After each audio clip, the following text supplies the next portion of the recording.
Hello বন্ধুরা, চৈতালি ঘরকন্যায় আপনাদের সকলকে স্বাগত জানাই। সকলে কেমন আছেন? অবশ্যই খুবই ভালো আছেন। দেখুন, আজকে হচ্ছে আমরা পুরী সি বিচ ছেড়ে দিয়ে সবাই চলে যাচ্ছি, সেই জন্য মনটা একটু খারাপ।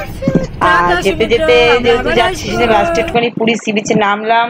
নেমে আমি 2 বোতল জল নিয়ে এসেছিলাম, সেটার ভিডিও করা হয়নি, সকাল সকাল বেরিয়ে গেছি যেহেতু। আর সত্যি কথা বলতে আমাদের মনটাও খুব খারাপ খারাপ লাগছিল, পুরী সি বিচটা ছেড়ে আসতে সবারই খুবই খারাপ লাগে।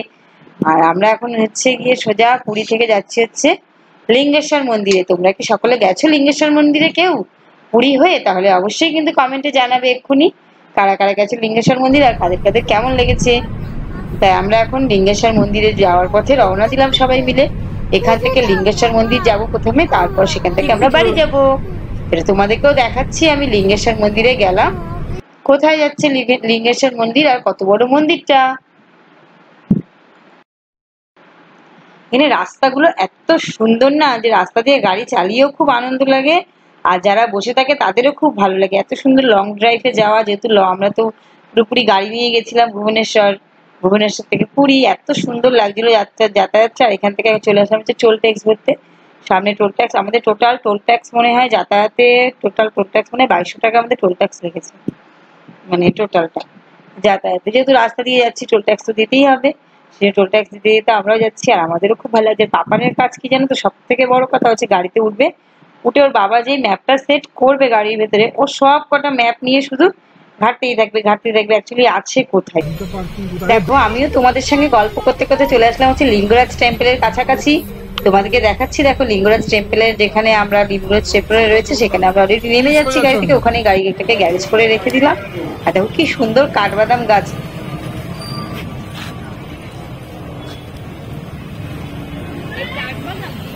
দেখো, আমরা এখন এসেছি হচ্ছে লিঙ্গরাজ টেম্পলে। বাড়ি যাওয়ার পথে লিঙ্গরাজ টেম্পলটা দেখেও যাচ্ছি। আমরা জন্য কি অনেক পুরনো টেম্পল, অনেক পুরনো, কত বছর যেন আগে। তাহলেও দেখবে তাদের আর্কিওলজি কত সুন্দরভাবে তৈরি করেছে টেক্সচারগুলো। মানে এখনকার দিনে মানুষ এত বুদ্ধিমান, তাহলে তখনকার দিনে কত বুদ্ধিমান ছিল আর কত সুন্দর হাতের কাজ জানতো।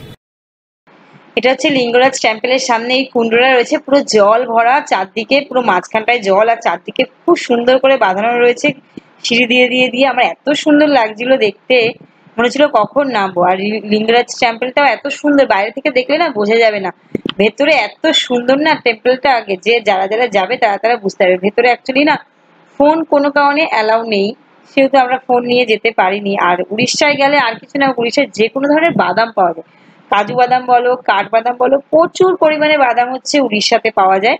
সেহেতু কেউ যদি যাও ওখান থেকে অবশ্যই বাদাম কিন্তু না কিনে কেউ আসবে না, ওখানে বাদাম সবসময় সস্তায় পাওয়া যায়।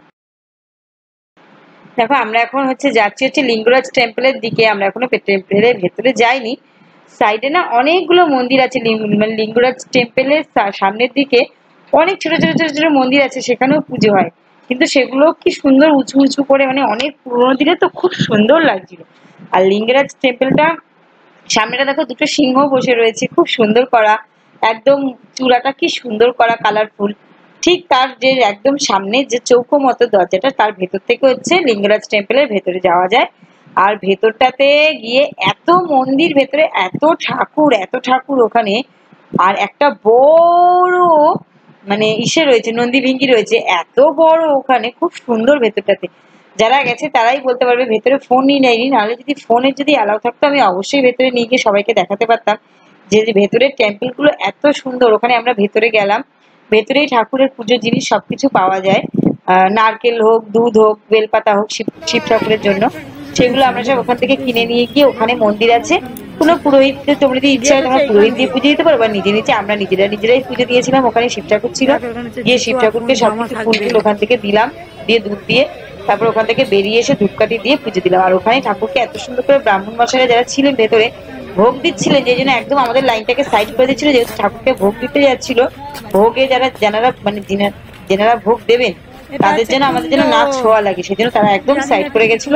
আর এত সুন্দর ভেতরের মন্দিরগুলো, যারা না যাবে আমি অবশ্যই সবাইকে বলবো একবার হলো লিঙ্গেশ্বর মন্দিরটা সকলে গিয়ে ঘুরে আসবে। সকলে যদি পুরী যাও তাহলে লিঙ্গেশ্বর মন্দিরটা অবশ্যই গিয়ে ঘুরে আসবে, খুব সুন্দর।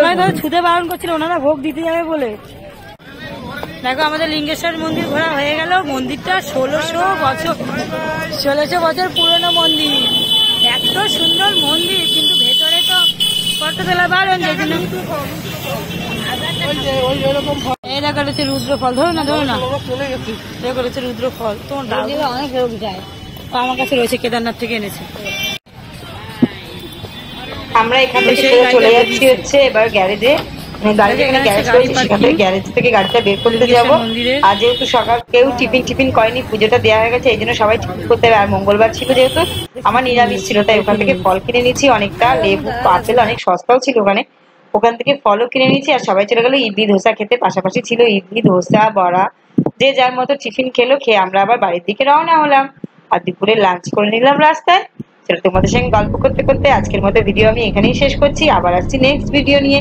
আমরা আবার নেক্সট ভিডিও নিয়ে আসছি হচ্ছে আমি যে যাওয়ার পথে আমরা আবার চলে গেছিলাম হচ্ছে সেরা পাঞ্জেব।